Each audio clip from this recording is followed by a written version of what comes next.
ಆಗಮಿಸಿ ಬಂದಿರುವಂಥ ಅಮೃತಮಯ ಕಲಶ ಕಾವ್ಯಗಳ ಮೇಲೆ ರಾಜಮಂತ್ರಿ ಪಾಂಡೆಯವರು ಬರೆದಿರುವ ಬಾಲಬೋಧಿನಿ ಟೀಕೆಯ ಸ್ವಾಧ್ಯಾಯ ನಡೆದದ್ದು ಇದೆ. ಮೋಕ್ಷ ಅಧಿಕಾರದ ಎರಡನೇ ಮಂಗಲ ಕಲಶ. ಪ್ರಜ್ಞಾಚೇತಿ ಶಿತೇಯಂ ಕಥಮಭಿನಿಪುಣೈ ಪಾತಿತಾ ಸಾವಧಾನೈ ಸೂಕ್ಷ್ಮೈಃ ಸಂಧಿಪಗಂಧೇ ನಿಪತತಿ ರಸಸಾತ್ ಆತ್ಮಕರ್ಮೋದಯಸ್ಯ ಆತ್ಮಾನಂ ಮಗ್ನಮಂತ್ರ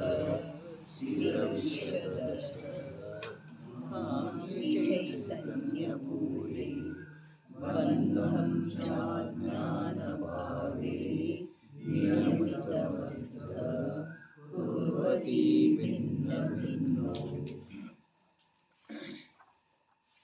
ಹೇಗಿದೆ ಪ್ರಜ್ಞೆಯ ಚೇಣವು ನಿಪುಣೈಃ ಕಥಂ ಅಪಿ ಪಾತಿತ.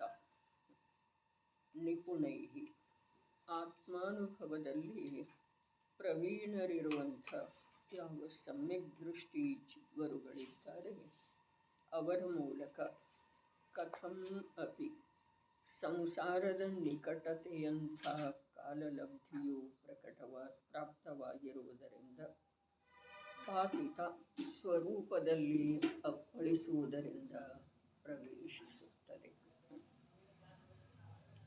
ಆ ಪ್ರಜ್ಞೆಯ ಚೇಣ ಹೇಗಿದೆ ಅನ್ನುವಂಥ ಪ್ರಶ್ನೆ. ಅದಕ್ಕೆ ಉತ್ತರ ಬಹಳ ವಿಶೇಷ ಹೇಳಿದರು. ವಿಶೇಷ ಅಂಥೇಳಿ ನಾವು ಅನ್ನೋದ, ಆದರೆ ನಿಜವಾಗಿ ಅದು ಅವರದ್ದೇ ಕಾರ್ಯ ಇದೆ, ಸಮ್ಯಕ್ ದೃಷ್ಟಿಗಳದ್ದೇ. ಅತ್ಯಂತ ಸೂಕ್ಷ್ಮ ಕಾಲ ಒಂದು ಸಮಯದೊಳಗೆ ಅಪ್ಪಳಿಸಿ ಭಿನ್ನ ಭಿನ್ನ ಮಾಡಿಬಿಡ್ತಿದೆ ಅಂಥೇಳಿ ಹೇಳಿದ್ರಲ್ಲ, ಯಾರಿಗದ ಆ ಪ್ರಜ್ಞೆಯ ಚೇಣ ಎಂಥದ್ದಿದೆ ಹೇಗಿದೆ ಅಂಥೇಳಿ ಕೇಳಿದ ನಂತರ ಆತ್ಮಾನುಭವದಲ್ಲಿ ಪ್ರವೀಣರಿರುವಂಥ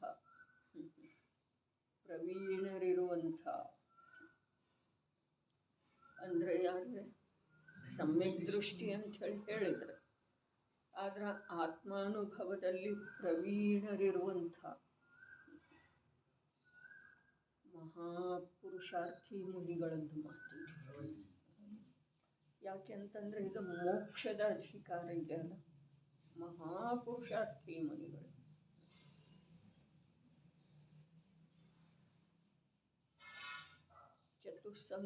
ಚತುಸ್ಸಂಘ ಶ್ರವಣರದ್ದು ಇದೆಯಲ್ಲ, ಶ್ರವಣರ ಸಂಘ, ಅದರೊಳಗೆ ಸಾಮಾನ್ಯ ಸಾಧು ಅಂಥೇಳಿ ಹೇಳಿದಾರಲ್ಲ, ಅವರು 6ನೇ 7ನೇ ಗುಣಸ್ಥಾನದವರು. ಋಷಿ ಮುನಿ ಅವರೆಲ್ಲ ಏನದಾರು ಅವಧಿಜ್ಞಾನಿ, ಮನಃಪರ್ಯಯ ಜ್ಞಾನಿ, ಕೇವಲ ಜ್ಞಾನಿ ಯಾರಾದರೂ ಅವರು ಋಷಿ. ರುದ್ಧಿಧಾರಿ ಯಾರಾದರೂ ಅವರ ಮುನಿ. ರುದ್ಧಿಧಾರಿ ಋಷಿ ಅವರು ಮುನಿ. ಮತ್ತು ಶ್ರವಣ ಯಾರ ಅಂತಂದ್ರೆ ಯಾರ ಕ್ಷಪಕ ಅಥವಾ ಉಪಶಮ ಶ್ರೇಣಿಯ ಮೇಲೆ ಆರೂಢದರೋ ಅವರ ಶ್ರವಣ. ಮತ್ತು ಸಾಧು ಯಾರ? ಸಾಮಾನ್ಯ ಸಾಧು ಅಂತಾರೆ. ಸಾಮಾನ್ಯ ಸಾಧು ಶಬ್ದದ ಪ್ರಯೋಗ ಯಾರವರ? 6ನೇ 7ನೇ. ಅದರದ ವಿಶ್ಲೇಷಣೆ ಹೀಗೆ ಮಾಡಿದರು. 7ನೇ ಗುಣಸ್ಥಾನದಿಂದ ಮೇಲಿನವರ, 8ನೇ ಗುಣಸ್ಥಾನದಿಂದ ಕೆಳಗಿನವರು. ಅವರು ಸಾಮಾನ್ಯ ಸಾಧು ಅಂತಾರೆ. ಇಲ್ಲಿ ಹೇಳಿದ್ರಲ್ಲ, ಏನು ಹೇಳಿದರು? ಆತ್ಮಾನುಭವದಲ್ಲಿ ಪ್ರವೀಣರಿರುವಂಥವ್ರು ಅಂದರೆ ಯಾರು ಇವರು? ಯಾರು? ಅರೆ, ಶ್ರವಣ ಸಂಖ್ಯೆ ಏನು 4 ಹೇಳ್ತು, ಅದರೊಳಗೆ ಇವರು ನಿಜವಾಗಿ ಸಾಧುವೇ. ಯಾಕೆ ಅಂತಂದ್ರೆ ಶಪಕ ಅಥವಾ ಉಪಶಮ ಶ್ರೇಣಿ ಆರೋಹ ಮಾಡಿದವರು ಅಲ್ಲಿವರ. ಅವರಂತೂ ಕಾರ್ಯದೊಳಗೆ ಉತ್ತೀರ್ಣ ಆಗುವ ಸ್ಟೇಜದೊಳಗದಾರೆ. ಮತ್ತು ಅವಧಿಜ್ಞಾನಿ, ಮನಃಪರ್ಯಯ ಜ್ಞಾನಿ, ಕೇವಲ ಜ್ಞಾನಿ ಏನಾದರೂ ಅವರು ಅಲ್ಲ. ಬುದ್ಧಿಧಾರಿ ಏನದರು ಅವರು ಅಲ್ಲ. ಇವರು ಸಾಧುನ. ನಿಜವಾಗಿ ಯಾರ ದಾಟಿದರು, ಯಾರು ಇನ್ನೇನು ನಿಯಮದಿಂದ ಮೋಕ್ಷ ಪ್ರಾಪ್ತ ಮಾಡಿಕೊಳ್ಳೋರದರು ಅವ್ರ ಮಾತು ಇಲ್ಲಿ ಮಿಥ್ಯಾದೃಷ್ಟಿ ಅಥವಾ 4ನೇ 5ನೇ ಗುಣಸ್ಥಾನವರ್ತಿಗಳದ್ದೂ ಮಾತಿಲ್ಲ. ಇಲ್ಲಿ ಮಾತು ಯಾರ್ದಿದೆ ಅಂತಂದ್ರೆ 6ನೇ ಗುಣಸ್ಥಾನವನ್ನು ಬಿಟ್ಟುಕೊಟ್ಟು 7ನೇ ಗುಣಸ್ಥಾನಕ್ಕಂತೂ ಹೋಗ್ತಾರ. ಆದ್ರೆ ಸಾಕ್ಷಾತ್ ಸಿದ್ಧಾಗುವವರೆಗಿನ ಯಾವ ಪುರುಷಾರ್ಥ ಆ 6ನೇ ಗುಣಸ್ಥಾನವನ್ನು ಬಿಡು ವೇಳೆದೊಳಗೆ ಇದೆ ಅಲ್ಲ, ಅಂಥವ್ರ ಮಾತಿದೆ ಅಂಥೇಳಿ ಪ್ರವೀಣ ಶಬ್ದ ಇದೆ. ಆತ್ಮಾನುಭವದೊಳಗ ಪ್ರವೀಣ. ರತ್ನಾಕರವರ್ಣಿ ಭರತೇಶನ ಬಗ್ಗೆ ಹೇಳ್ತಲ್ಲ, ಏನ ಮುರಿದು ಕಣ್ಣಿಟ್ಟರೆ ಕ್ಷಣಕ್ಕೆ ಮುಕ್ತಿಯ ಕಂಬ. ಒಂದು ಕ್ಷಣಕ್ಕೆ ಈ ಕಡೆ ನೋಡೋದು ಬಿಟ್ಟ ಅಂತಂದ್ರೆ ಅಲ್ಲಿ ಮೋಕ್ಷದವರೆಗೆ ಅಂತರ. ಅದೇ ಪ್ರಕಾರ ಆತ್ಮನ ಅನುಭವದಲ್ಲಿ ಪ್ರವೀಣ ಯಾರದಾರೋ ಅವರದ್ದು ಈ ಪ್ರಜ್ಞೆಯ ಚೇಣ ಏನಿದೆ ಅದು ಅತ್ಯಂತ ಸೂಕ್ಷ್ಮ ಕಾಲ ಅರ್ಥಾತ್ ಸಮಯದೊಳಗ ಅಪ್ಪಳಿಸಿ ಬೇರೆ ಬೇರೆ ಮಾಡಿಬಿಡ್ತೈತಿ.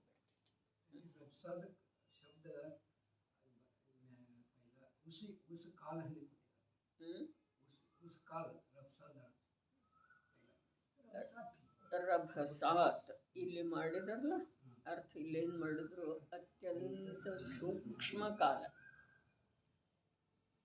ಒಂದು ಸಮಯ ಅಂತ ಹೇಳಿದ್ರು.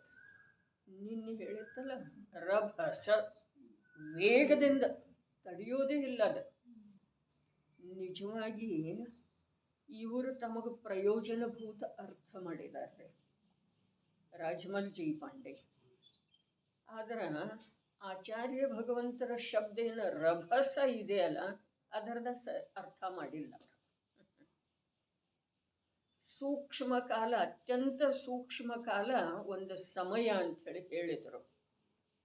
ಆದರೆ ಒಂದು ಸಮಯ ಇದ್ರೂ ಕೂಡ ವೇಗದಿಂದ ತಡೆಯುವುದಿಲ್ಲ ಅದು. ರಭಸ ಅಂತಂದ್ರೆ ಅತ್ಯಂತ ವೇಗದಿಂದ ತಡೆಯುವುದಿಲ್ಲ ಅದು. ಸರ್ಕಸ್ದೊಳಗೆ ಇರ್ತಿತ್ತಲ್ಲ ಉಡ್ಡಾನ, ಜೀಪ್ ಉಡ್ಡಾನ, ಬೈಕ್ ಉಡ್ಡಾನ ಇರ್ತಿತ್ತಲ್ಲ, ಗೊತ್ತಿದೇನಿಲ್ಲ, ಸರ್ಕಸ್ ನೋಡಿದ್ದೀರ? ಅವರು ಹೇಗೆ ರಭಸದಿಂದ ಅದರ ರೇಸ್ ಹೇಗೆ ಮಾಡ್ತಿದ್ರು, ಅದನ್ನು ದಾಟಿ ಹೋಗೋದು. ಹಾಗೆ ಇಲ್ಲಿ 2 ಕೂಡಿದ್ದೇ ಇದೆ ಅಲ್ಲ, ಯಾವುದ ಪರಿಣತಿ, ಅಶುದ್ಧ ಪರಿಣತಿ ಮತ್ತು ಶುದ್ಧ ಜೀವದ್ರವ್ಯ, 2 ಕೂಡಿದ್ದೇ ಇದೆ ಅಲ್ಲ. ಆ ಕೂಡಿದ್ದೇನಿದೆ ಅದು ಬಿಡೋದನ್ನು ಮತ್ತು ಅದು ಯಾವುದು ತಾನಲ್ಲ ಅದನ್ನು ಬಿಡೋದನ್ನು, ಆ ಪ್ರಕಾರ ರಭಸದಿಂದ ಹೋಗೋದು. ಇಲ್ಲಿ ರೇಸ್ ಶುರು ಮಾಡಿದ ಅಂತಂದ್ರೆ ಅವನ ಸ್ವಭಾವದೊಳಗನ ಪ್ರವೇಶ ಮಾಡಿಬಿಡೋದು. ಯಾವುದರಿಂದನೂ ಅರ್ಥಾತ್ ಅದರೊಳಗೆ ಸ್ವಲ್ಪ ಕೂಡ ದುರ್ಬಲತೆ ಇಲ್ಲ ಅಂಥೇಳಿ ಇಲ್ಲಿ ಕೆಳಗೆ ಬಂದ ಅರ್ಥ ಏನು ಮಾಡಿದ್ರು, ಆತ್ಮಾನುಭವದಲ್ಲಿ ಪ್ರವೀಣರಿರುವಂಥ ಯಾರ ಪ್ರವೀಣ ಅದರೋ ಅವರೇ ಮಧ್ಯದೊಳಗೆ ತಡೆಯುವುದಿಲ್ಲ. ಅದಕ್ಕೆ ಹೇಳ್ತಲ್ಲ, ಹೀಗೆ ಆ ಒಂದು ಅವಸ್ಥೆ ಏನಿದೆ, ಸಾಧಕ ಅವಸ್ಥೆ ಏನಿದೆ, ಅದರಲ್ಲಿ ಸಾಧ್ಯವನ್ನು ತಲುಪುವಂಥ ಯಾವ ಗುರಿ ಇದೆಯಲ್ಲ, ಆ ಗುರಿಯ ಸಲುವಾಗಿ 6ನೇ ಗುಣಸ್ಥಾನಕ್ಕೆ ಬಂದಿರೋ ವೇಳೆದೊಳಗೆ ಆ ಸಾಧಕ ಎಷ್ಟು ರಭಸದಿಂದ ಗುರಿ ತಲುಪೋ ಪ್ರಯತ್ನ ಮಾಡ್ತಾನೆ ಅಂತಂದ್ರೆ, ಆ ಪ್ರಯತ್ನ ಹೇಗೆ ಮಾಡ್ತಾನೆ ಅಂತಂದ್ರೆ ಪ್ರವೀಣ ಅದನ್ರಿ. ಆ ಪ್ರಯತ್ನ ಹೇಗೆ ಮಾಡ್ತಾನೆ ಅಂತಂದ್ರೆ ಪುನಃ ಅವ 6ರೊಳಗೆ ಬರೋದನ್ನೇ ಇಲ್ಲ. ಈ ಪ್ರಕಾರ ಬರ್ತಾನೋ ಆ ಮಾತು ಬೇರೆ ಇದೆ, ಆದರೆ ಅವನು ಪುರುಷಾರ್ಥ ಅಂಥದ್ದು ಇದೆ. ರಭಸ ವೇಗದಿಂದ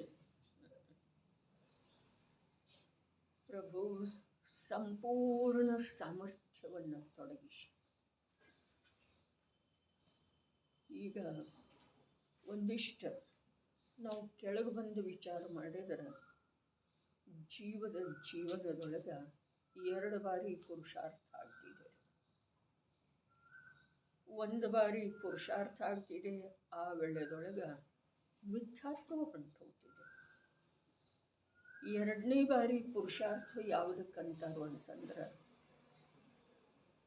ಅವನಿಗೆ ಸಯೋಗ ಕೇವಲ ಗುಣಸ್ಥಾನ ಅರ್ಥಾತ್ ಕೇವಲ ಜ್ಞಾನ ಅರ್ಥಾತ್ ಇನ್ನೂ ಸುಲಭ ಹೇಳ್ರೆ ಪರಮಾತ್ಮ ದಶೆನೇ ಬರುತ್ತೆ. ಆ ಪುರುಷಾರ್ಥ ಎಲ್ಲೇ ಆಗ್ತಿದೆ ರೀ? ಆ ಪುರುಷಾರ್ಥ ಎಲ್ಲೇ ಆಗ್ತಿದೆ?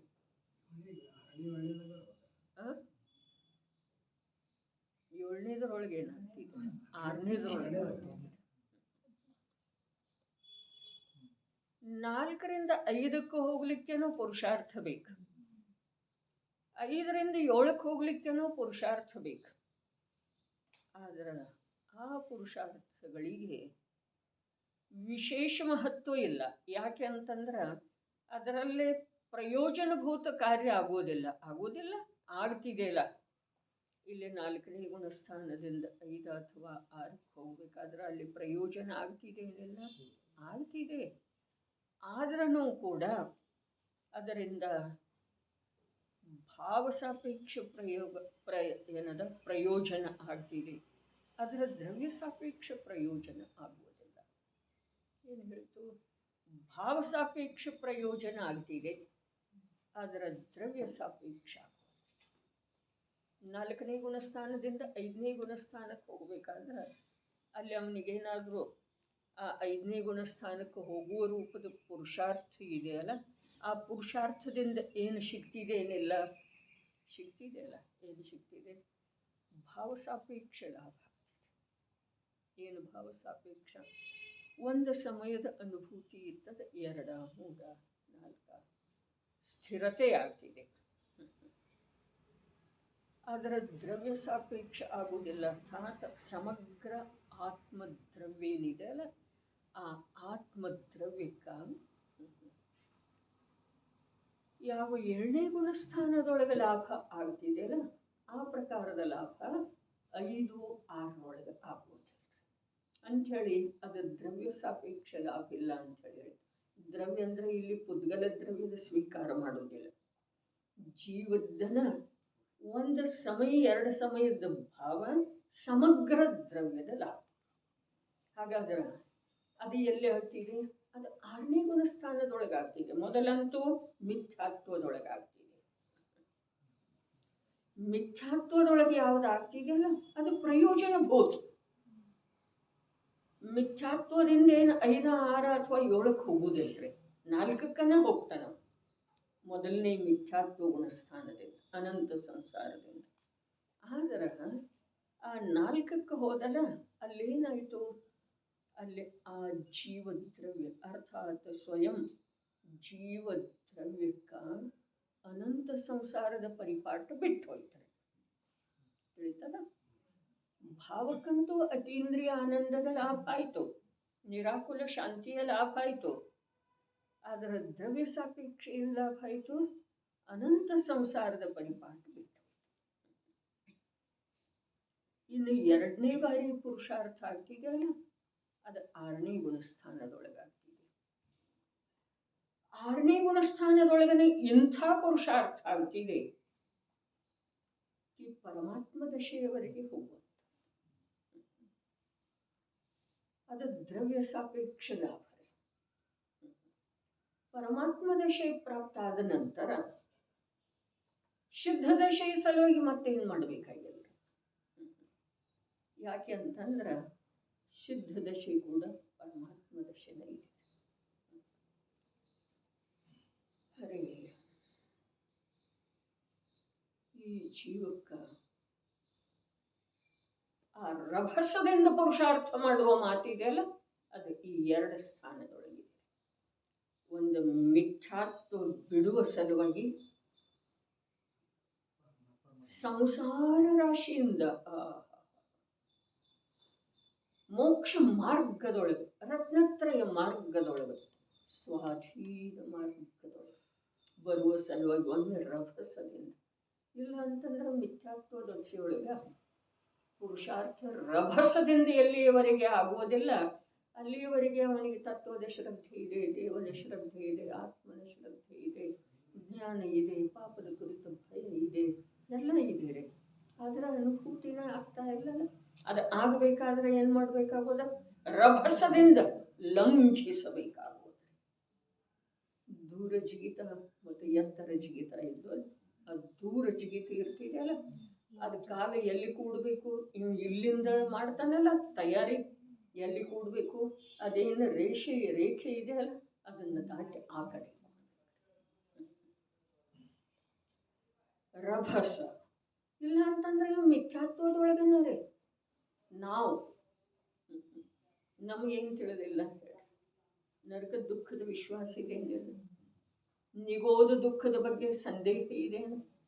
ಸರ್ವಜ್ಞ ಪ್ರಭು ಹೇಳಿರುವಂಥ ಚತುರ್ಗತಿ ದುಃಖದೊಳಗ ಎಲ್ಲಾದರೂ ಸಂದೇಹ ಇದೆ. ಆಗ ಸ್ವರ್ಗದೊಳಗೆ ಸುಖ ಇಲ್ಲ, ಇರ್ಕಬೇಕಲ್ಲ, ಅನಿಸಿದೇನೆ ಯಾವತ್ತಾದ್ರು. ಮೋಕ್ಷ ಮಾರ್ಗಸ್ಥ ಜೀವ ನಿಜವಾಗಿ ಸುಖಿ ಇದ್ದಾನೆ, ತಿಳಿದಿದೆಯೋ ಅಥವಾ ಇಲ್ಲ, ಆ ಪ್ರಕಾರದ ಸಾಮರ್ಥ್ಯ ಇದೆಯೋ ಅಥವಾ ಇಲ್ಲ, ಎಲ್ಲದರ ಮೇಲೆ ವಿಶ್ವಾಸ ಮಾಡಿದರೆ ನಾವು ಜಪಕ್ಕೆ ಕೂಡ್ತೇವೆ, ಏನೇನು ಮಾಡ್ತೇವೆ, ಪಾಠ ಅಂತೇವೆ, ಸ್ತುತಿ ಅಂತೇವೆ, ಭಗವಂತರ ಎದುರಿಗೆ ಹೋಗಿ ನಿಲ್ತೇವೆ, ಬೆಟ್ಟ ಹತ್ತುತ್ತೇವೆ, ಅದೆಲ್ಲ ಮಾಡುವ ವೇಳೆದೊಳಗೆ ನಮ್ಮ ಪುರುಷಾರ್ಥದಲ್ಲಿ ಏನಿದೆ ರೀ? ರಭಸ ಇಲ್ಲ. ಅದೇ ಪ್ರಕಾರ ರಭಸ ಇಲ್ಲ, ವೇಗ ಇಲ್ಲ, ಗುರಿ ದಾಟಲಿಕ್ಕೆ ಎಷ್ಟು ಬೇಕೋ ಅಷ್ಟು ಸಾಮರ್ಥ್ಯವನ್ನು ಒಗ್ಗೂಡಿಸಲಿಲ್ಲ ಅಂತಂದ್ರೆ ಗುರಿ ತಲುಪೋದು ಸಾಧ್ಯ ಇಲ್ಲ. ಇದು ಮೊದಲನೇ ಮಾತು, ಸಮ್ಯಕ್ ದರ್ಶನದ ಸಲುವಾಗಿ ಇದು ಮಾತು. ಇನ್ನು ಎರಡನೇದ್ದು ಇದೆಯಲ್ಲ, 4-5 ಬಾರಿ ಏನಾಗ್ತಾನೆ? ಮುನಿದಶ ಅಂಗೀಕಾರ ಮಾಡ್ತಾನೆ, ಭಾವಲಿಂಗ ಅಂಗೀಕಾರ ಮಾಡ್ತಾನೆ, ಮತ್ತು ಆಯು ಪೂರ್ಣ ಆಗ್ತಿದೆ, ಸ್ವರ್ಗಕ್ಕೆ ಹೊರಟ, ಸ್ವರ್ಗದ ಸಾಗರೋಪಮ ಆಯುವನ್ನು ಕಳೀತಾನೆ, ಮತ್ತು ಮಾತೆಯ ಗರ್ಭದೊಳಗೆ ಬರ್ತಾನೆ, ಮತ್ತು ವೈರಾಗ್ಯಕ್ಕೆ ಪ್ರಾಪ್ತ ಆಗ್ತಾನೆ, ಮತ್ತು ದೀಕ್ಷಾ ತಗೊಳ್ತಾನೆ, ಸಾಧನಾ ಮಾರ್ಗದೊಳಗೆ ಹೋಗ್ತಾನೆ, ಮತ್ತು ಪುರುಷಾರ್ಥದ ಅಲ್ಪ ದುರ್ಬಲತೆಯಿಂದ ಮತ್ತು ಭವಧಾರಣ ಆಗ್ತಾನೆ. ಇದಕ್ಕೆ ಏನು ಹೇಳಿದರು? ಇದಕ್ಕೆ ಹೇಳಿದರು ಇವನ ಭೇದಜ್ಞಾನ, ಆ ಮುನಿ, ಆ ಸಾಧಕನ ಭೇದಜ್ಞಾನ, ಅರ್ಥಾತ್ ಪ್ರಜ್ಞೆಯ ರೂಪದ ಚೇಣ ಎಂಥದ್ದು ಬೇಕು ಅಂತಂದ್ರೆ ಪುನಃ ಬರುವ ಮಾರ್ಗವನ್ನು ಬಿಟ್ಟ, ಅರ್ಥಾತ್ ಅದನ್ನು ಬಂದ್ ಮಾಡಿ ಹೋಗ್ಲಿಕ್ಕೆ, ಹಿಂದಿರುಗಿ ನೋಡೋದಂತೂ ಇಲ್ಲ, ಯಾವುದೇ ಕಾರಣಕ್ಕ ಉರುಳಿ ಬೀಳುವುದು ಇಲ್ಲ. ಎಲ್ಲದರೊಳಗೆ ಸಾಮರ್ಥ್ಯ ಬೇಕ್ರಿ, ಸರ್ವಾಂಗದಿಂದ ಬೇಕು, ಆತ್ಮನ ಸರ್ವ ಪ್ರದೇಶದಿಂದ ಬೇಕು. ಆತ್ಮನ ಸರ್ವ ಪ್ರದೇಶದೊಳಗೆ ಯಾವ ಅನಂತ ಗುಣಗಳ ಅಭೇದ ರೂಪವಾಗಿ ದ್ರವ್ಯ ಸ್ವಭಾವದ ಸೀಮೆಯ ಚೇತನ ಮಾತ್ರ ಅಂಥೇಳಿ ಹೇಳಿದಾರಲ್ಲ, ಆ ಚೇತನ ಮಾತ್ರದ ಸೀಮೆಯನ್ನು ಉಲ್ಲಂಘನೆ ಮಾಡದೇ ಇರುವಂಥ ಅನಂತ ಗುಣಗಳ ಅಭೇದ ಪುಂಜ, ಅಸಂಖ್ಯ ಪ್ರದೇಶದೊಳಗೆ ವ್ಯಾಪ್ತವಿರುವಂಥ ಚೈತನ್ಯ ಭಾವ, ಅದರ ಸಮಗ್ರ ಶಕ್ತಿಯ ಮೂಲಕ ಏನಾಗಲಿಕ್ಕೆ ಬೇಕು? 7ರೊಳಗೆ, ಸಮಯ ಪೂರ್ಣ ಆದ ನಂತರ 8ರೊಳಗೆ, ಸಮಯ ಪೂರ್ಣ ಆದ ನಂತರ 9ರೊಳಗೆ, ಸಮಯ ಪೂರ್ಣ ಆದ ನಂತರ 10ರೊಳಗೆ, ಸಮಯ ಪೂರ್ಣ ಆದ ನಂತರ 12ರೊಳಗೆ, ಅದನ್ನು ಪೂರ್ಣ ಮಾಡಿ ಅರಹಂತ ದಶೆಗಿರ್ತಾರೆ. ಇಷ್ಟು ಪುರುಷಾರ್ಥ ಎಲ್ಲ ಒಗ್ಗೂಡಿಸಿದ್ದೆಯಲ್ಲಿ 6ನೇ ಮನಸ್ಸು. ಆ ಮಾತನ್ನು ಇಲ್ಲಿ ಹೇಳ್ತಾ ಇದ್ದಾರೆ. ಅರಹಂತ ಪ್ರಭುವಿಗೆ ಮೋಕ್ಷ ಆಗಿದೆ ಏನಿಲ್ಲ,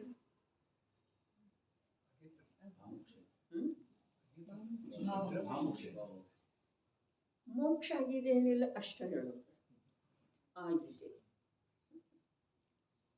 ನೋಡ್ರಿ, 6-7 ಗುಣಸ್ಥಾನದಲ್ಲಿ ನಿರಂತರ ಜೀಗ್ತಾ ಇರುವಂಥ ಮಹಾಮುನಿಗೆ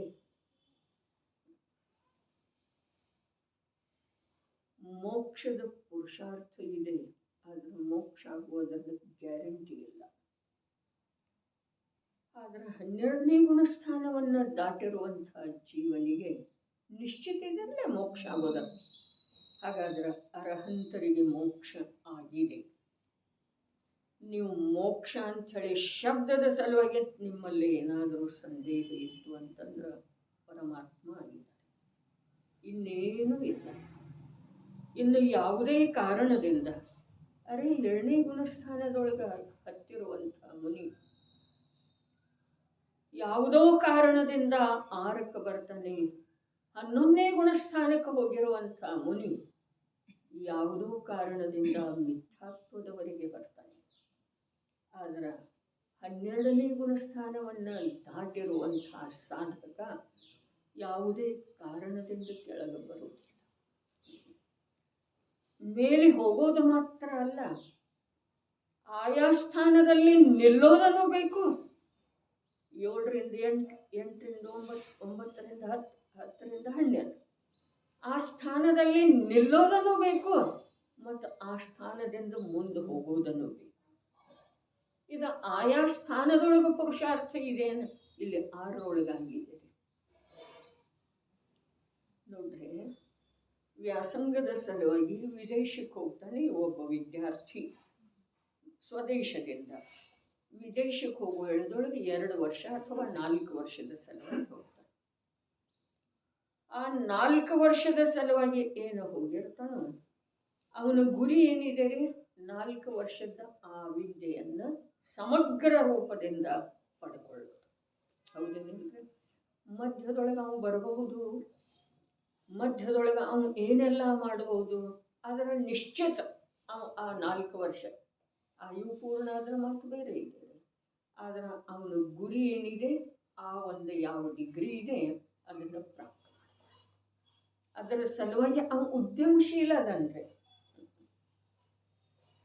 ಅದೇ ಪ್ರಕಾರ ಆ 6ನೇ ಗುಣಸ್ಥಾನದಿಂದ ಲಂಘಿಸಿ ಮೇಲೆ ಹೋಗಿರುವಂಥ 7ರಿಂದ 8, 6ರಿಂದ 8ಕ್ಕಂತೂ ಹೋಗೋದಿಲ್ಲ. 6ರಿಂದ 7ಕ್ಕೆ ಹೋಗ್ತಾನೆ, 7ರಿಂದ 8ಕ್ಕೆ ಹೋಗೋದು, 8ರಿಂದ 9ಕ್ಕೆ ಹೋಗೋದು, 9ರಿಂದ 10ಕ್ಕೆ ಹೋಗೋದು, 10ರಿಂದ 12ಕ್ಕೆ ಹೋಗೋದು.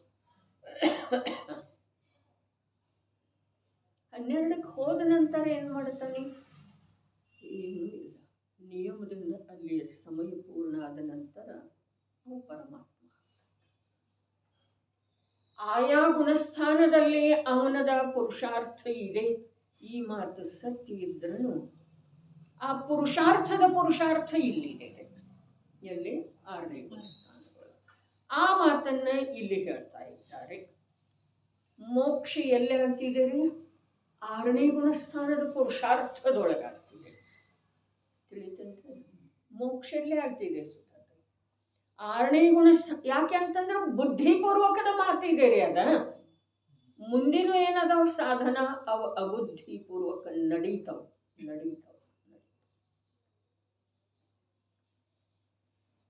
ಬುದ್ಧಿಪೂರ್ವಕ ಕಾರ್ಯಕ್ಕೆ ಮಹತ್ವ ಇದೆ, ಅಬುದ್ಧಿಪೂರ್ವಕ ಕಾರ್ಯಕ್ಕೆ ಬುದ್ಧಿಪೂರ್ವಕ. ಯಾಕೆ ಅಂತಂದ್ರೆ ಅದು ಲೈನ್ಗೆ ಹತ್ತಿದ ನಂತರ ಗಾಡಿ ಓಡುವ ಮಾತು ಬೇರೆ.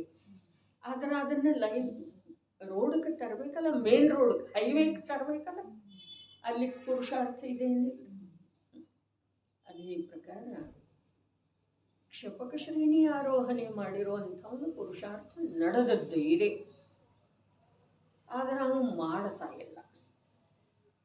ತಿಳಿತಾ ಇದೆ ಅಂತ? ಕ್ಷಪಕ ಶ್ರೇಣಿಯ ಆರೋಹಣೆ ಮಾಡಿರುವಂಥ ಜೀವದ ಪುರುಷಾರ್ಥ ನಡೆದದ್ದೇ ಇದೆ. ಸುಮ್ಮನೆ ಕತ್ತಲ್ಲಾಡಿಸೋದಿಲ್ಲ. ಸಂದೇಹ ಇದ್ರೆ ಪ್ರಶ್ನೆ ಮಾಡೋದು. ಪೂರ ಏನು ಹೇಳಿತು? ಕ್ಷಪಕ ಶ್ರೇಣಿ, ಉಪಶಮ ಶ್ರೇಣಿಯವನು ಮಾತು ಇಲ್ಲ. ಕ್ಷಪಕ ಶ್ರೇಣಿಯ ಆರೋಹಣೆ ಮಾಡಿರುವಂಥ ಜೀವದ 7ರಿಂದ 8ಕ್ಕೆ ಹೋದಲ್ಲ, ಅಲ್ಲಿ ಕ್ಷಪಕ ಶ್ರೇಣಿಯನ್ನು ಮಂಡನೆ ಮಾಡಿದಲ್ಲ, ಅಲ್ಲಿ ಅವನ ಪುರುಷಾರ್ಥ ನಡೆದದ್ದು ಇದೆ, ಮಾಡ್ತಾ ಇಲ್ಲ. ಮಾಡಿದ್ದು ಇಲ್ಲೇ ರೀ, ಎಲ್ಲಿ 6ನೇ ದಿವಸ. ಬಹಳ ಅದ್ಭುತ ಮಾಡ್ತೀವಿ. ಗುರುಜಿಗಳ ಸಣ್ಣ ಉದಾಹರಣೆ ಹೇಳ್ರಿ.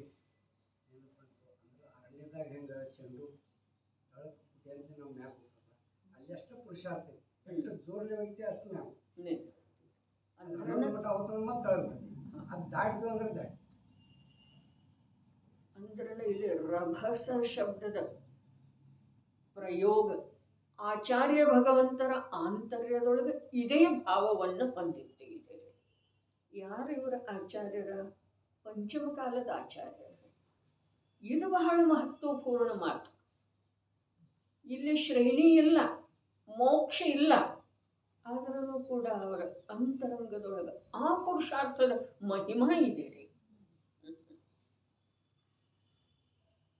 ಎಷ್ಟು ಆಗ್ತೈತೆ ಅಷ್ಟು ಮಾಡೋದ ಮಾತಿಲ್ಲ, ಅದೇ ಹೇಳಿಗಳದ್ದು ಮಾತಿದೆ. ಪೂರಾ ಮಾಡೋದು.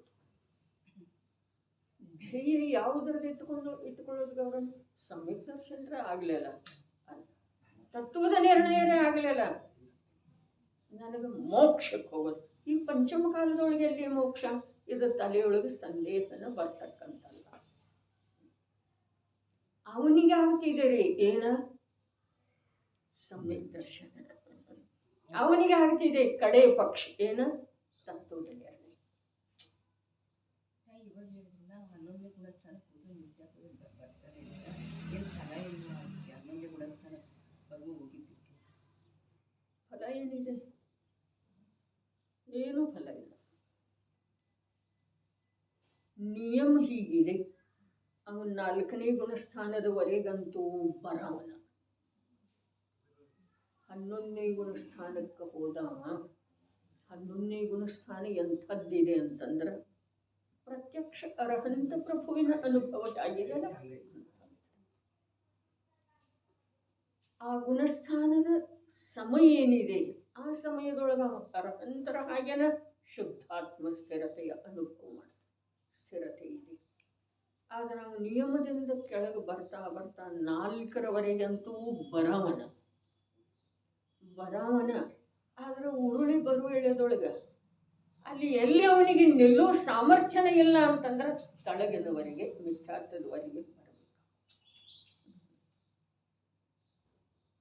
ಅವ ಅಸಹಾಯಿ ಆದ ಅಂತಂದ್ರೆ ಅಸಹಾಯಿ ಅಲ್ಲ, ಅವ ತನ್ನ ಧೈರ್ಯವನ್ನು ಬಿಟ್ಟುಕೊಟ್ಟ ಅಂತಂದ್ರೆ 4ರವರೆಗಂತೂ ಬರವನ. ಅಲ್ಲಿಯವರೆಗೆ ಮಧ್ಯದೊಳಗೆ ಹಿಡಿಲಿಕ್ಕೆ ನಿಲ್ಲಲಿಕ್ಕೆ ಏನಿಲ್ಲರಿ.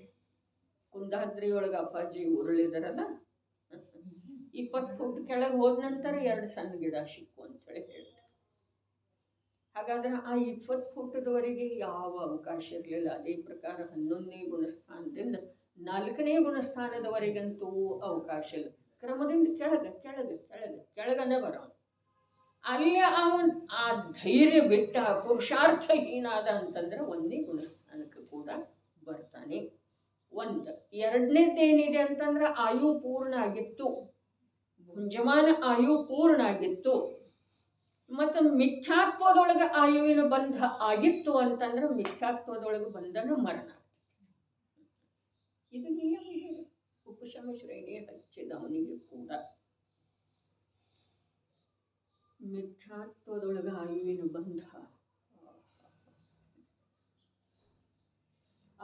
ಬಂಧ ಆದ ನಂತರ ಕೂಡ ಜೀವ ಅಷ್ಟು ಕಾರ್ಯ ಮಾಡ್ತಾನ. ಅದೇನು ಮಾಡೋದಿಲ್ರಿ. ಆಯುವಿನ ಬಂಧ ಏನು ಮಾಡ್ತಿದೆ? ಇವು ಮಾಡಿದೇನಿಲ್ಲ. ಯಾರ? ಶ್ರೇಣಿಕ. ನರಕಾಯುವಿನ ಬಂಧ ಆಗಿತ್ತಲ್ಲ, ಏನು ಮಾಡಿದ? ಆತ್ಮಾನುಭೂತಿ, ಮೋಕ್ಷ ಮಾರ್ಗವನ್ನು ಆರಂಭ ಮಾಡಿದರೆ. ಮತ್ತು ಇನ್ನು ಕೆಲವು ಜೀವಗಳಿಗೆ ಸಮ್ಯಕ್ತ್ವದ ಜೊತೆಗೆ ಆಯುವಿನ ಬಂಧ ಆಗ್ತಿದೆ. ಕೆಲವು ಜೀವರುಗಳಿಗೆ ಸಮ್ಯಕ್ತ್ವದ ಪ್ರಾಪ್ತಿ ಆದ ನಂತರ ಕೂಡ ಮಿಥ್ಯಾತ್ವದೊಳಗೆ ಬಂದ ಮೇಲೆ ಆಯುವಿನ ಬಂಧ ಆಗ್ತಿದೆ. ಆಯುವಿನ ಬಂಧ ಆಗ್ತಿದೆ ಇಷ್ಟಿದೆ. ನ್ಯಾಯಿಕ. ಆದ್ರೆ ಸಮ್ಯಕ್ ದೃಷ್ಟಿ ಜೀವನಿಗೆ ನರಕ ತಿರಿಯಂಚ ಆಯುವಿನ ಬಂಧ ಆಗೋದಿಲ್ಲ. ಮಿಥ್ಯಾತ್ವದೊಳಗೆ ಬಂದ ಮೇಲೆ ಆಯುವಿನ ಬಂಧ ಆದರೂ ಕೂಡ ನರಕ ತಿರಿಯಂಚದ ಬಂಧ ಆಗುವುದಿಲ್ಲ. ಯಾಕಾಗುವುದಿಲ್ಲ? ಅದು ಸಮ್ಯಕ್ ದರ್ಶನದ ಮಹಿಮೆ.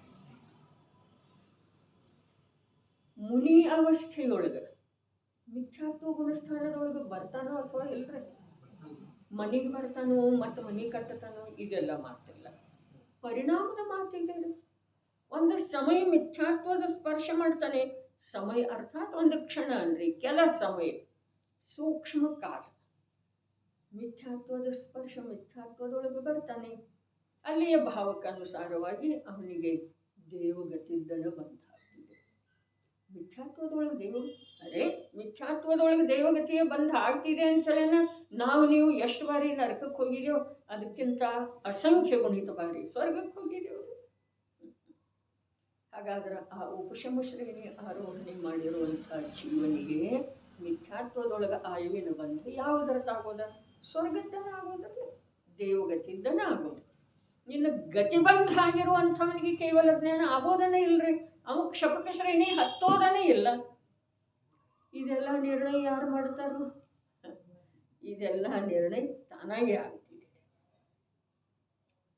ಕರ್ಮದ, ಭಾವದ, ನಿಮಿತ್ತ ನೈಮಿತ್ತಿಕ ಸಂಬಂಧದ ತಾನಾಗೇನ ಕಾರ್ಯ ನಡೆದದ್ದಿದೆ ಅಂಚಳೆನ ಈ ಇಡೀ ವಿಶ್ವ, ಅರ್ಥಾತ್ ಭೇದ ಮಾಡಿ ಹೇಳಿದರೆ ವಿಶ್ವದ ಪ್ರತಿಯೊಂದು ಜಡಚೇತನ ಪದಾರ್ಥಗಳ ಪರಿಣಮನ ತಾನಾಗಿನ ನಡೆದದ್ದಿದೆ.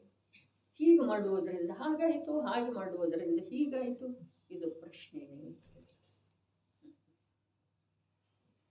ಅರೆ ಈ ಮಾತಿನ ಸ್ವೀಕಾರ ಯಾವ ಮಾತಿಂದ? ಪ್ರತಿಯೊಂದು ದ್ರವ್ಯ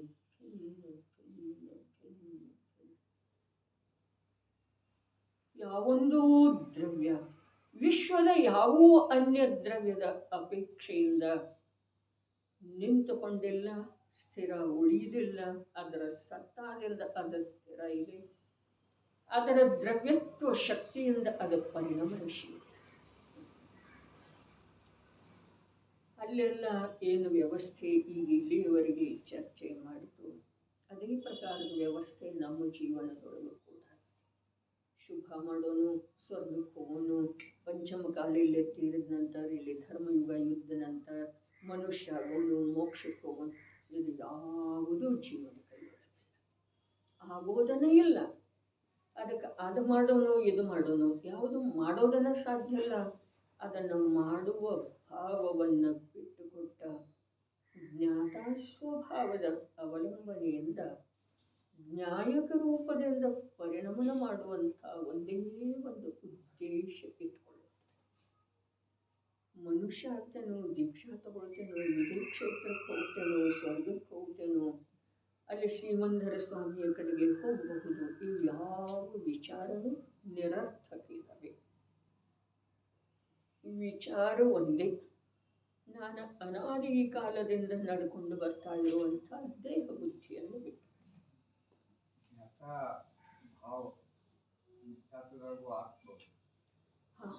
ಅವಾಗ ಮಿಥ್ಯಾತ್ವದ ಪ್ರಭಾವ ಇರುವುದಿಲ್ಲ. ಜೀವದ ಪರಿಣಾಮದ ಮೇಲೆ ಅಥವಾ ಪರಿಣತಿಯ ಮೇಲೆ ಮಿಥ್ಯಾತ್ವದ ಹಿಡಿತ ಇರುವುದಿಲ್ಲ. ಮಿಥ್ಯಾತ್ವ ಇರ್ತಿದೆ ರೀ ಅಣ್ಣ, ಮಿಥ್ಯಾತ್ವದ ಹಿಡಿತ ಇರುವುದಿಲ್ಲ. ಆ ಮಿಥ್ಯಾತ್ವದ ಕಪಿಮುಷ್ಟಿಯಿಂದ ಬಿಡುಗಡೆ ಹೊಂದಬೇಕಾದ್ರೆ ಒಂದೇ ಒಂದು ಕಾರ್ಯ ಇದೆ. ಜ್ಞಾನದೊಳಗ ಸರ್ವಜ್ಞ ಪ್ರಣೀತ ಸ್ವತತ್ವ ಪರತತ್ವದ ನಿರ್ಣಯ. ಮಿಥ್ಯಾತ್ವ ಆ ನಿರ್ಣಯದ ಸಲುವಾಗಿ ಏನೂ ಮಾಡುವುದಿಲ್ಲರಿ ನಮ್ಗೆ. ಅರೆ ಚಾರಿತ್ರದ ಅಂಗೀಕಾರ ಮಾಡಕ್ಕೆ ಮಿಥ್ಯಾತ್ವ ಏನೂ ಮಾಡುವುದಿಲ್ಲ ಅಂದಮೇಲೆ ತತ್ವದ ನಿರ್ಣಯಕ್ಕೆ ಏನು ಮಾಡ್ತಿದ್ದೀರಿ?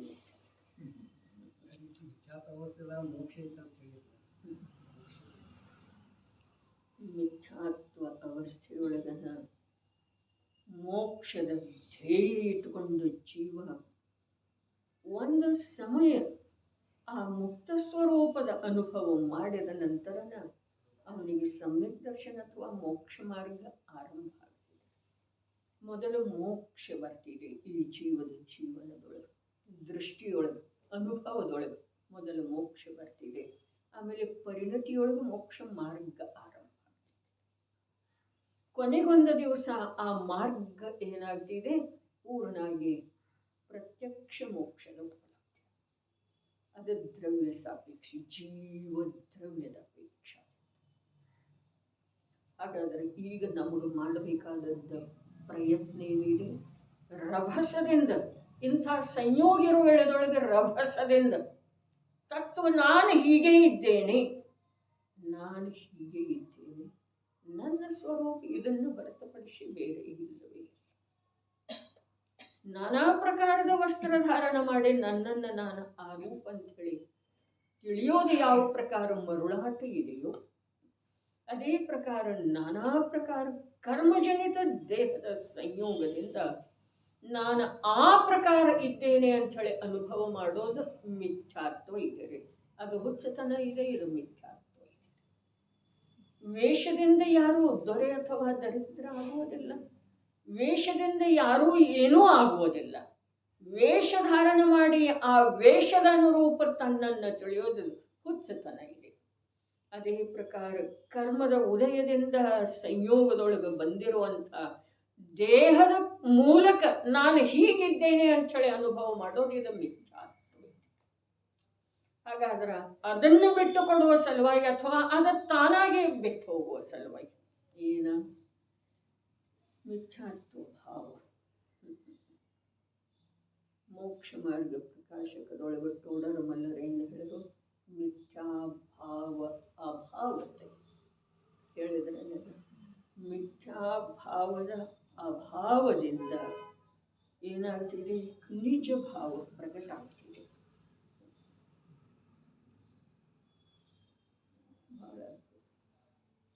ಅದು ಜೀವಂತವಾಗಿರಲಿ ಈ ಲೋಕದೊಳಗೆ ಅಂತ ನಿಜ ಭಾವ.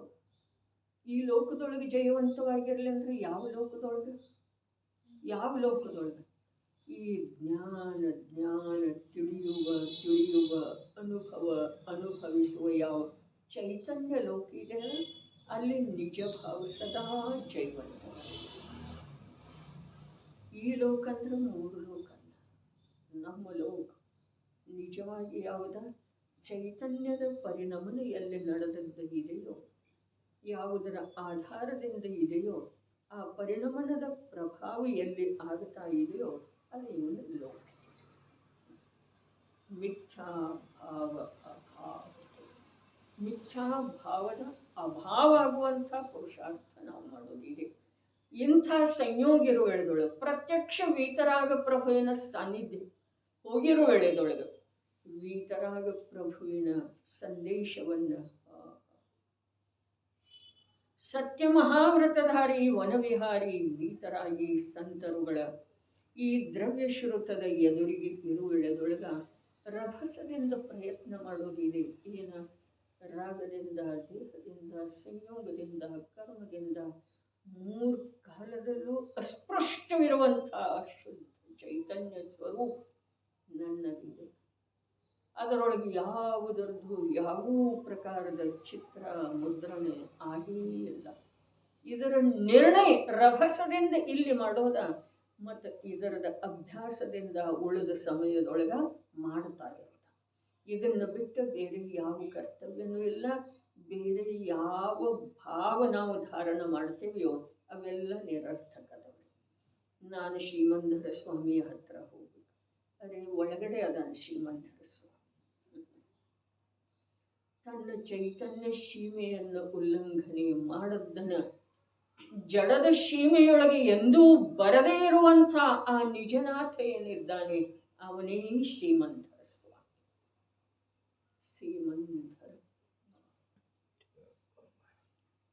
ಅದಕ್ಕೆ ಎಲ್ಲಿ ಹೋಗುವ ಹೇಳಿದ್ರಲ್ಲ, ಯಾವ ತೀರ್ಥಕ್ಕೆ ಹೋಗದೆ. ಯಾರು ಹೇಳಿದ್ರು?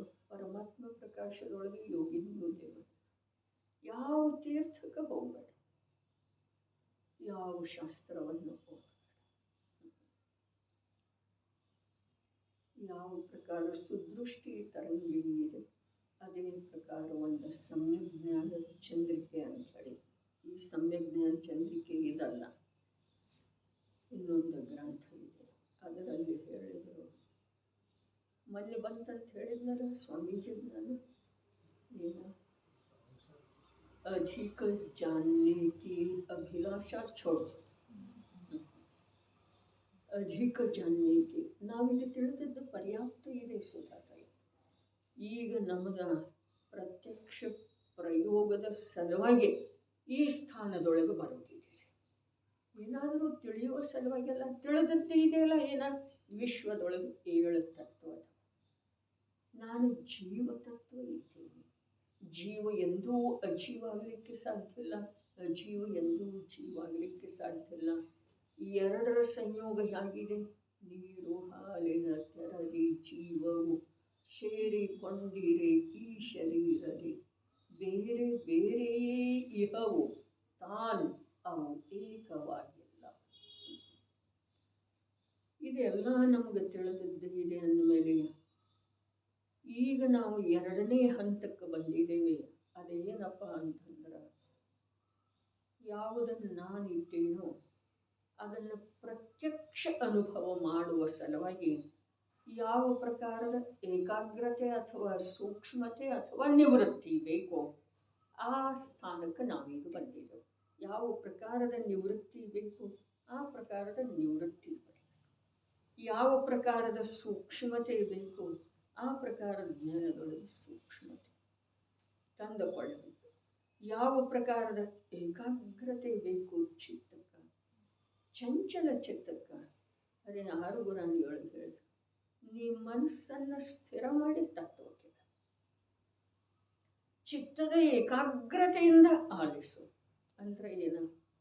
ಯಾವ ಜೀವದ ಸ್ವರೂಪವನ್ನು, ಚೈತನ್ಯಮಯ ಅರೂಪಿ ತತ್ವದ ಸ್ವರೂಪವನ್ನು ಇಂದ್ರಿಯ ಜ್ಞಾನದ ಮೂಲಕ ತಿಳಿದುಕೊಳ್ಳಲಾಗಿದೆಯೋ ಅದನ್ನು ಇನ್ನು ಇಂದ್ರಿಯಗಳ ಅವಲಂಬನೆಯನ್ನು ಬಿಟ್ಟುಕೊಟ್ಟ ಪ್ರತ್ಯಕ್ಷ ಹಿಡಿದುಕೊಳ್ಳುವ ಪ್ರಯತ್ನ ಮಾಡುವ ಸಲುವಾಗಿ ಇವೆಲ್ಲ ಅದಾವೆ. ಮತ್ತೇನ್ರಿ ಇಲ್ಲಿ ಶಬ್ದವನ್ನು ವಿಶೇಷ ಏನು ತಿಳ್ಕೊಳ್ಳೋದಿದೆ? ಈ ಮಾತಿಲ್ಲ. ಯಾಕೆ ಅಂತಂದ್ರೆ ಶಬ್ದ ಸೀಮಿತ ಅಂತ ಹೇಳಿದಾರೆ. ನಾವು ಅಸೀಮ ಮಾರ್ಗದ ಕಡೆಗೆ ಹೋಗೋದಿದೆ ರೀ. ಈ ಸೀಮಿತ ಏನದವ ಅಲ್ಲಿ ಮತ್ತೆ ವಿಹಾರ ಮಾಡೋದು. ಅದಕ್ಕೆ ಬರ್ತಿದೆ, ನಾಳೆ ನಿಯಮಸಾರದೊಳಗೆ ಬರೋದಿದೆ. ನಾಳೆ ನಿಕಟ ಭವಿಷ್ಯದೊಳಗೆ ನಮ್ಮ ಕೈಗೆ ಬರೋದಿದೆ. ಓದುವುದು ಕೂಡ ಒಂದು ವ್ಯಸನ ಇದೆ ಅಂತ ಹೇಳಿ, ಅದು ವ್ಯಸನ ಆಗಬಾರ್ದು. ಈ ಜೀವ ಪರದೊಳಗೆ ಎಲ್ಲೆಲ್ಲೇ ರಮಿಸಲಿಲ್ಲ. ಶಾಸ್ತ್ರ ಸ್ವಾಧ್ಯಾಯದೊಳಗೆ ಪಂಚಮಹಾವ್ರತದ ಪರಿಣಾಮದೊಳಗೆ ನಿಂತು ಬಿಟ್ಟರೆ ಅವನ ಮುಂದಿನ ಮಾರ್ಗ ಏನಾಯಿತು? ಕುಂಠಿತಾಯಿತು, ಅಳಶೆಗೋಯಿತು, ಅಭಾವ ಆಯಿತು. ಅದಕ್ಕೆ ನಿಲ್ಲುವಂಥ ಸ್ಥಾನ ಯಾವುದೂ ಇಲ್ಲರಿಗೆ ಅವರನ್ನು. ಶಾಸ್ತ್ರ ಸ್ವಾಧ್ಯಾಯ ಕೂಡ ಅಲ್ಲಿ ನಮಗೆ ಆನಂದ ಬರಲಿಕ್ಕೆ ಶುರುವಾಯಿತು ಅಂತಂದ್ರೆ ನಮಗೆ ಮುಂದಿನ ಮಾರ್ಗ ಕುಂಠಿತ. ಹಾಗಾದ್ರೆ ಅಲ್ಲಿ ಆನಂದ ಬರೋ ತಪ್ಪಿದೆ ಅಲ್ಲ, ಸರಿ ಇದೆ. ಯಾವ ಅಪೇಕ್ಷಾದಿಂದ? ಸಂಸಾರದ ಕಾರ್ಯಗಳಲ್ಲಿ ಭೋಗದಲ್ಲಿ ಇಲ್ಲದೇ ಇರುವಂಥದ್ದು ಒಂದು ವಿಚಿತ್ರ, ಒಂದು ಬೇರೆ ರೂಪದ ಆನಂದ ಬಂತು ಅಂತಂದ್ರೆ ಅದಕ್ಕೆ ಆನಂದ ಅಂತಾರೆ. ಆದರೆ ಅದನ್ನು ನಿಲ್ಲುವಂಥದ್ದ, ತೃಪ್ತಿ ಪಟ್ಕೊಳ್ಳುವಂಥದ್ದ, ಮೈ ಮರೆಯುವಂಥದ್ದ ಆನಂದ ಆಗಬಾರ್ದು. ಅದಕ್ಕೆ ಅದೇನಾಗ್ತಿದೆ? ನಮ್ಮ ಮುಂದಿನ ಪಥವನ್ನು ನಷ್ಟ ಮಾಡಿಬಿಡುವಂಥದ್ದು ಆಗಬಾರ್ದು. ಅದಕ್ಕೆ ನಮಗೀಗ ತೀರ್ಥಯಾತ್ರಾ ಇರಲಿ, ಶಿಬಿರ ಇರಲಿ, ಪಂಚ ಕಲ್ಯಾಣದೊಳಗೆ ಹೋಗುವಂಥದ್ದು ಮಾತಿರಲಿ, ತಮಗೆ ಹೋಗ್ಬೇಕನ್ನೋ ಬಯಕೆ ಇದ್ದರೆ ಎಲ್ಲಾದರೂ ತೀರ್ಥಕ್ಷೇತ್ರದೊಳಗೆ ಹೋಗಿ ಸಾಧನ ಮಾಡುವ ಅಥವಾ ಒಂದು ಏನೋ ಮಾಡುವ, ಸಾಧಿಸುವ ಅಭಿಲಾಷೆ ಇತ್ತು ಅಂತಂದ್ರೆ ಅದು ಬರೀ ಇದೇ ಒಂದೇ ಅಭಿಲಾಷೆ ಇದೆ. ಏನು? ಯಾವುದನ್ನು ಬಿಟ್ಟು ನಾವು ವಿಶೇಷ ಸ್ಥಾನಕ್ಕೆ ಹೋಗ್ತೇವಲ್ಲ, ಅಲ್ಲಿಂದ ಮರಳಿ ಬಂದ ನಂತರ ಹೋಗುವುದೊಳಗೆ ಇಲ್ಲಿ ಯಾವ ಪ್ರಕಾರದ ರುಚಿ, ಒಂದು ಏಕಾಗ್ರತೆ, ಒಂದು ಲುಬ್ಧತೆ ಇತ್ತಲ್ಲ, ಅದರೊಳಗಿಂದ ಎಷ್ಟೋ ಪಾಲು ಕಮ್ಮಿ ಆದದ್ದನ್ನು ನಮಗೆ ತಿಳಿದು ತಿರುಗಿ ಬರೋದಿಲ್ಲ. ಈ ಮಾತಿಲ್ಲ. ಅದರ ಬಂದ ನಂತರ ಇದನ್ನು ಬಿಟ್ಟು ಹೋಗುವ ವೇಳೆದೊಳಗೆ ಯಾವ ಪ್ರಕಾರದ ಇತ್ತಲ್ಲ ಇದಕ್ಕೆ ಸಂಬಂಧಿಸಿದ ಒಂದು ಅಪನತ್ವ ಅಥವಾ ರುಚಿ ಅಥವಾ ರಾಗದ್ವೇಷ ಅಥವಾ ಏಕತ್ವ. ಅಲ್ಲಿ 8 ದಿವಸ 15 ದಿವಸ ತಿಂಗಳು ಹೋಗಿ ಆತ್ಮಾರಾಧನೆ, ಏಕತ್ವ ವಿಭಕ್ತನಾದಂಥ ಆತ್ಮ, ಪ್ರಮತ್ತ ಅಪ್ರಮತ್ತ ಆಗದೇ ಇರುವಂಥ ಆತ್ಮ, ಅರಸ ರೂಪಿ ಆತ್ಮ, ಇವನ ಅಧ್ಯಯನ ಅಭ್ಯಾಸ ಆಂತರ್ಯದೊಳಗೆ ಮಾಡಿದ ನಂತರ ಅದರದ್ದು ಫಲ ಏನಂತಂದ್ರೆ ಮರಳಿ ಬಂದ ನಂತರ ಮೊದಲು ಹೇಗಿದ್ದನೋ ಹಾಗೆ ನನ್ನಲ್ಲಿ ಆ ಪ್ರಕಾರದ ಭಾವ 1 ದಿವಸ 2 ದಿವಸ ಅಲ್ಲ, ಮತ್ತೆ ಎಂದೂ ತಲೆದೋಗಬಾರ್ದು. ಆ ಪ್ರಕಾರದ ಏಕತೆ ಸ್ನಿಗ್ಧತೆ ಇದೆ ಅಂಥೇಳಿನ ಬಂದಿದ್ದೆವು. ಆದ್ರೆ ಆ ಪ್ರಕಾರದ ಇರಬೇಕು. ಇದು ನಮ್ಮ ಜೀವನದೊಳಗೆ ಬೇಕ್ರಿ. ಶಿಬಿರಕ್ಕೆ ಹೋಗೋದಂತಂದ್ರೆ ಮತ್ತೇನೋ ಧ್ಯೇಯ ಇಟ್ಕೊಂಡು ಹೋಗೋದು, ಶಿಖರ್ಜಿ ಹೋಗೋದಂತಂದ್ರೆ ಮತ್ತೇನೋ ಧ್ಯೇಯ ಇಟ್ಕೊಂಡು ಹೋಗೋದು, ಪಂಚಕಲ್ಯಾಣಕ್ಕೆ ಹೋಗೋದಂತಂದ್ರೆ ಮತ್ತೇನೋ ಧ್ಯೇಯ ಇಟ್ಕೊಂಡು ಹೋಗೋದು ಬೇಡ. ಆದ್ರೆ ದೇಹಾತ್ಮ ಬುದ್ಧಿಯನ್ನು ಕಳ್ಕೊಳ್ಳುವ ಒಂದೇ ಒಂದು ಧ್ಯೇಯ ಇಟ್ಕೊಂಡು ಹೋಗೋದು ಎಲ್ಲೇ ಹೋದ್ರ. ಯಾಕೆ ಅಂತಂದ್ರೆ ನಮ್ಮ ದುರ್ಬಲತೆಯ ಕಾರಣ ಮನೆಯಲ್ಲಿ ಆಗದೇ ಇರೋದು ಅಲ್ಲೇ ಆಗ್ತಿದೆ ಅಂಥೇಳಿ ನಮ್ಮ ಅನಿಸಿಕೆ ಇತ್ತು ಅಂತಂದ್ರೆ ಆ ಅನಿಸಿಕೆಯನ್ನು ಸತ್ಯ ಸೃಷ್ಟಿಗಿಳಿಸ್ಬೇಕಾದ್ರೆ ನಾವು ಅದೇ ಧ್ಯೇಯ ಇಟ್ಕೊಂಡು ಹೋಗೋದ, ಅಲ್ಲಿ ಹೋಗಿ ಅದೇ ಉದ್ಯಮ ಮಾಡೋದ, ಮರಳಿ ಬಂದ ನಂತರ ಆ ಪ್ರಕಾರದ ಏಕತ್ವ ನಮ್ಮಲ್ಲಿ ಇಲ್ಲ ಅನ್ನೋದು ಸ್ಪಷ್ಟ ನಮಗೆ ಗೋಚರ. ಇದು ಈ ಜೀವನದ ಮತ್ತು ಮಹಾಭಾಗ್ಯದಿಂದ ಈ ಜೀವನದೊಳಗೆ ಜಿನವಾಣಿ ಅಥವಾ ಜಿನದೇವನ ಸಂಯೋಗ ಏನಿದೆಯೋ ಆ ಸಂಯೋಗದೊಳಗೆ ಬರುವುದರದ ಲಾಭ ಇದೆ. ಅಲ್ಲಿ ಯಾವ ಭಾವ ನಿಜವಾಗಿ ಸರ್ವಥಾ ನಿರರ್ಥಕ, ನಿಜವಾಗಿ ಸರ್ವಥಾ ನಿರರ್ಥಕ. ಯಾಕೆ ಅಂತಂದ್ರೆ ಅನ್ಯ ಭಾವಗಳೆಲ್ಲ ಬಂಧರೂಪದ, ಬಂಧವನ್ನು ಅನಂತ ಕಾಲದಿಂದ ಮಾಡ್ತಾನೆ ಬಂದದ್ದು ಇದೆ. ಆ ಬಂಧದಿಂದ ಬಿಡುಗಡೆಯ ಉಪಾಯವನ್ನು ಕಂಡುಕೊಳ್ಳೋದಿದೆ. ಅದು ಒಮ್ಮೆಲೆ ಸರಗಂಟು ಬಿಚ್ಚಿದ ಹಾಗೆ ಆಗುವುದಿಲ್ಲ. ಅದು ಕ್ರಮಕ್ರಮದಿಂದನ ಶಿಥಿಲಾಗೋದು ಒಂದು ದಿವಸ ತಾನಾಗೆ ಬಿಚ್ಚು. ಇದೆಲ್ಲ ಕಾರ್ಯ ಹೊರಗಿನ ರುಚಿ ಅನಾದಿ ಕಾಲದಿಂದ ಇರುವ ಕಾರಣ ಕಷ್ಟ ಅನ್ನಿಸ್ತಾ ಇದೆ. ಆದರೆ ನಿಜವಾಗಿ ಏನೋ ಕಷ್ಟ. ಉಪಸರ್ಗ ಬಂದ ನಂತರ ಉಪಸರ್ಗದ ಆ ಕ್ಷೇತ್ರವನ್ನು ಬಿಟ್ಟ ಪಲಾಯನ ಮಾಡ್ತಾರೆ ಅಂದರೆ ಸಾಧಕ ಜೀವನಗಳು ಇಲ್ಲಲ್ಲ.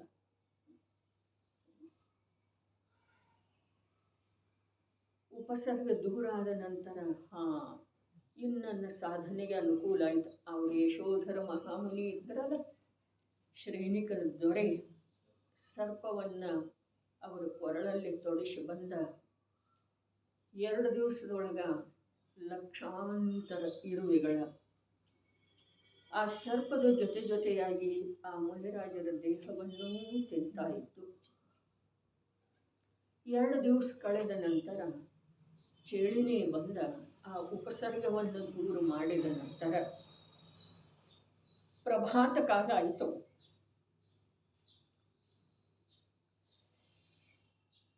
ಉಪಸರ್ಗ ದೂರ ಆಗಿದೆ ಪ್ರಭು ಅಂಥೇಳಿ ಶಬ್ದ ಕರ್ಣಪಟಲದ ಮೇಲೆ ಬಂತು. ಆಗ ಮುನಿರಾಜರ ಕಣ್ಣು ಬಿಟ್ಟು ಹಾಗೆ ಎಲ್ಲೆಲ್ಲಿ ಎಷ್ಟೆಷ್ಟು ಕಡಿಸೋ ನೋಡಿದರು. ಆಹಾ, ಉಪಸರ್ಗ ದೂರ ಆಯಿತು, ನನ್ನ ಸಾಧನೆಗೆ ಅನುಕೂಲ ಆಯಿತು ಅಂಥೇಳಿ ಭಾವದ ಅಲೆ ಅವರ ಅಂತರಂಗದೊಳಗೆ ಬಂದಿರಬೇಕೇನ. ಹಾಗಾದ್ರೆ ಅದಾಗೋದಿದೆಯಲ್ಲ, ನಮಗೆ ನಾಳೆ ಆಗೋದಿದೆ. ಈಗ ಅಭ್ಯಾಸ ಪ್ರಾರಂಭ ಬೇಕು. ಅದಕ್ಕೆ ನಿಹಾಲ್ ಚಂದ್ ಸೋಹಾನಿ ಏನು ಹೇಳು, पूर्णता के लक्ष्य से किया हुआ शुरुआत की वास्तव में शुरुआत है. ನಮಗೇನು ಮಾಡೋದಿದೆ ಈ ಭವ ಪರಂಪರೆಯೊಳಗ, ಈ ಸಂಯೋಗದೊಳಗ, ಈ ಧನಾಸ್ತಿಯೊಳಗ, ಈ ದೊಡ್ಡ ಸ್ತನದೊಳಗ ಅರೆ 100 ಜನ ಇಂದ್ರರಿಂದ ಯಾರು ವಂದಿತರಿದ್ರು ಅವ್ರದ್ದು ಕೂಡ ಹೆಸರ ಸಿದ್ಧ ಅನ್ನುವಂಥ ಶಬ್ದದೊಳಗ ಸಮಾವಿಷ್ಟ ಆಗಿ ಹೋಯಿತು. ಉಳಿದಿಲ್ಲ ಅಂದಮೇಲೆ ನಾನು ಯಾವ ಖ್ಯಾತಿಯನ್ನು ಬಯಸ್ತಾ ಇದ್ದೇನೆ? ನನಗೇನು ಬೇಕಾಗಿದೆ? ಬಸ್ ನನಗೇನು ಇಲ್ಲ, ನನಗೆ ನನ್ನ ಪ್ರಾಪ್ತಿ ಮಾಡಿಕೊಳ್ಳೋದಿದೆ. ವಾಸ್ತವದಲ್ಲಿ ನನ್ನ ಸ್ವರೂಪ ಏನಿದೆ? ಸರ್ವಜ್ಞ ಪ್ರಭು ಅನಂತ ಕೇವಲಿಗಳ ಅನಂತ ಸಿದ್ಧರ ತಮ್ಮ ಕೇವಲ ಜ್ಞಾನದೊಳಗೆ ನನ್ನ ಯಾವ ಮೂಲ ಸ್ವರೂಪವನ್ನು, ನೈಜ ಸ್ವರೂಪವನ್ನು, ಸತ್ಯ ಸ್ವರೂಪವನ್ನು ನೋಡಿದಾರೋ ಮತ್ತು ಕಾಲ ಕಾಲಕ್ಕೆ ದಿವ್ಯಧ್ವನಿಯ ಯೋಗದಿಂದ ನನ್ನ ಸ್ವರೂಪದ ನಿರೂಪಣೆ ಮಾಡಿದಾರೋ ಆ ಸ್ವರೂಪವನ್ನು ನನಗೆ ಈಗ ನಂಬೋದಿದೆ, ತಿಳ್ಕೊಳ್ಳೋದಿದೆ, ಪ್ರತ್ಯಕ್ಷ ಅನುಭವದಲ್ಲಿ ತಂದುಕೊಳ್ಳಿ. ಅದನ್ನು ಬಿಟ್ಟು ಬೇರೆ ಏನೂ ಇಲ್ಲ.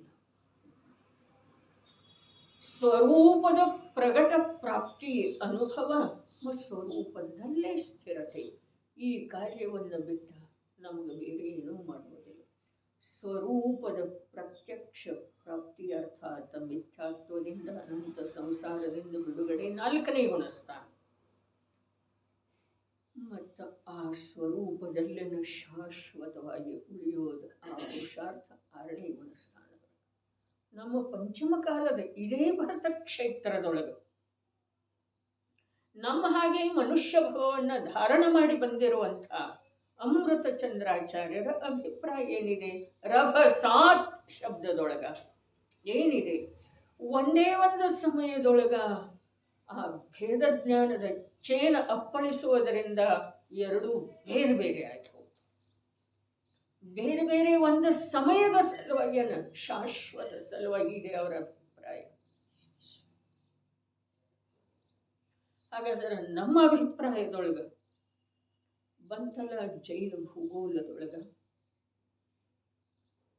ವಕ್ತ ಹೇಗಿದಾರೋ, ವಕ್ತ ಸರ್ವಜ್ಞ ಪ್ರಭು ಇದ್ದಾರೆ. ಅವರು ಏನನ್ನ ಹೇಳ್ತಾ ಇದ್ದಾರೆ ಅದನ್ನು ಅದೇ ರೀತಿಯಿಂದ ತಿಳಿತಾ ಅದೇ ಕಾರ್ಯದೊಳಗೆ ಹೊರಟು ಹೋಗೋದ ಇದು ಶ್ರೋತೃವಿನ ಸ್ವರೂಪಿದೆ. ಹಾಗಾದ್ರೆ ಆ ಅಮೃತ ಚಂದ್ರಾಚಾರ್ಯರು ಏನು ಹೇಳಿದ್ರು ಅದೇ ನಮ್ಮ ಧ್ಯೇಯ ಗುರಿ ಮತ್ತು ಅದೇ ದಿಕ್ಕಿನಿಂದ ನಮ್ಮ ಕಾರ್ಯ ಆರಂಭ ಆದ್ರೆ ಇಂಥದೇ ಮೋಕ್ಷ. ಎಂಥದ? ಅಮೃತ ಚಂದ್ರಾಚಾರ್ಯರ ದೃಷ್ಟಿಯೊಳಗೆ ಯಾವುದು ಇದೆಯೋ,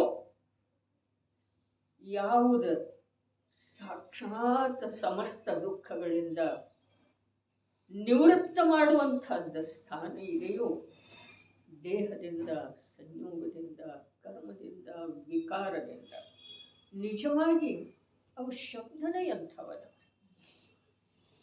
ಅವುಗಳಿಂದ ಬಿಡುಗಡೆ ಹೊಂದುವಂಥ ಯಾವ ಶಾಶ್ವತ ಸುಖ ಸ್ಥಾನ ಮೋಕ್ಷ ಇದೆಯೋ ಆ ಮೋಕ್ಷ ನಮಗ ಈ ಮಿಥ್ಯಾತ್ವ ಅವಸ್ಥೆಯೊಳಗ ಮನೋಹರವಾಗಿ ಕಾಣಿಸ್ಬೇಕು, ಪರಮ ಆಕರ್ಷಕ ಅನ್ನಿಸ್ಬೇಕು. ಉಳಿದದ್ದೇನಿದೆ? ಕಾರ್ಯಕ್ರಮ ಯಶಸ್ವಿ ಆಯಿತು, ಆಗುವುದಾಗ್ತಿದೆ. ಆದರೆ ಯಶಸ್ವಿ ಆಯ್ತು ಅನ್ಬೇಕಾದ್ರೆ ಅದು ತನಗೆ ಯಶಸ್ವಿ ಆಗಿರ್ಬೇಕು. ತನ್ನ ಅನಂತ ಕಾಲದಿಂದ ಅನಾದಿಯಿಂದ ನಿಂತಿರುವಂಥ ಕಾರ್ಯದೊಳಗ ತನ್ನ ಉದ್ಯಮ ಆರಂಭ ಆಗಬೇಕು. ಪ್ರತ್ಯಕ್ಷ ಆ ಕಾರ್ಯವನ್ನು ಆಗೇ ತೀರ್ತಿದೆ. ಹೇಳಿದ್ರಲ್ಲ, ಸಮ್ಯಕ್ತ್ವ ಸನ್ಮುಖ ಮಿಥ್ಯಾದೃಷ್ಟಿ ಇದೇ ಭೂದಲ್ಲಿ ಶಬ್ದಗಳ ಒಳಗ ಪ್ರಭಾವ ಬೀರಬೇಕು. ತಪ್ಪಿದರ ಮುಂದಿನ ಭಾವದಲ್ಲಿ, ಅದೂ ತಪ್ಪಿದರ ಅದರ ಮುಂದಿನ ಭಾವದಲ್ಲಿ ಏನು ನಿಶ್ಚಿತವಾಗಿ ಸಮ್ಯಕ್ ದರ್ಶನ. ಅಂಥ ಭೂಮಿಕೆ ನಮ್ಮದು ಆಂತರ್ಯದೊಳಗೆ ಈಗ ನಿರ್ಮಾಣ ಆಗಬೇಕು. ಇನ್ನೇನು ಬೇಕಿಲ್ಲ ನಮಗೆ. ಈಗಂಥೇಳಿ ಯಾಕೆ ಹೇಳ್ತು ಅಂತಂದ್ರೆ, ಯಾವುದು ಬೇಕನ್ನೋದಿತ್ತಲ್ಲ ಅನಾದಿ ಕಾಲದಿಂದ ಅದನ್ನು ಈ ಭಾವದೊಳಗೆ ಸಾಕಷ್ಟು ನೋಡಿ ಆಗಿದೆ. ಇನ್ನೇನು ನೋಡೋದಿದೆ?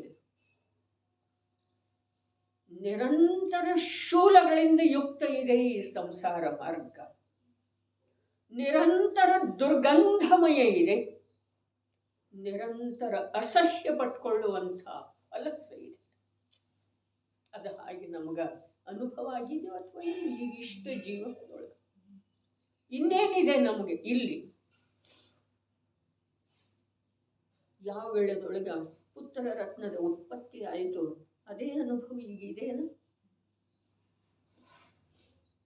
ಯಾವ ವೇಳೆದೊಳಗೆ ಆನಂದ ಆನಂದ ಆನಂದ ಆಗಿತ್ತು, ಮದುವೆ ಬಂಧನದಲ್ಲಿ ಬಂಧಿಸಿದ ನಂತರ, ಈ ಬಂಧಿಸಿದ ಅಂಥೇಳಿ ಹೇಳುವ ಶಬ್ದಕ್ಕಿಂತ ಆ ಒಂದು ವಸ್ತು, ಆ ಒಂದು ಯೌವನಕ್ಕೆ ಯೋಗ್ಯವಾದಂಥ ಒಂದು ದಶಾವಿಶೇಷದ ಪ್ರಾಪ್ತಿಯಾದ ನಂತರ ಯಾವ ಒಂದು ಆನಂದ ಇತ್ತು, ಅದು ಮಾಡಿದವರಿಗೆ ಮತ್ತು ಮಾಡಿಕೊಂಡವರಿಗೆ ಅದೇ ಆನಂದ 20 ವರ್ಷ ಕಳೆದ ಮೇಲೆ ಇದೆ ಅಂತ. ಹಾಗಾದ್ರೆ ಅದು ಸತ್ಯ ಅಥವಾ ಇದು ಸತ್ಯ? ನಿರ್ಣಯ ಮಾಡುವುದರಲ್ಲಿ ವಿಫಲ ಆಗ್ತೀವ್ರಿ ನಾವು. ಇದು ಸತ್ಯ, ಅದು ಮರಿತೇವೆ ನಾವು, ಮರಿತೇವೆ. ಕೆಲವರು ಅಂದರೆ ವಯಸ್ಸಾಗ್ತಕ್ಕಂಥದ್ದು ಮರಿತೀವಿ. ಮರೆತರನು ಕೂಡ ಅದು ಅಸಾರಿತ್ತು ಅನ್ನುವ ಬೋಧದ ಜೊತೆಗೆ ಮರೆತಿಲ್ಲ. ಓಹೋ, ಅದರದಿನ್ನ ಇದೆ ಒಳಗಡೆ, ಅದು ಹೋಗ್ಬೇಕು ಇದೆ. ಅದಕ್ಕೆ ನಿರ್ಣಯ ಮಾಡುವುದರೊಳಗೆ ವಿಫಲ ಆಗ್ತಾ ಇದ್ದೀವಿ. ಆ ಪರಿಮಾಣ ಹಿಡಿದು ಹಾ, ಅಂದಿನ ಆನಂದ ಸತ್ಯವೋ ಅಥವಾ ಇಂದಿನ ನಿರಾಶೆ ಸತ್ಯ?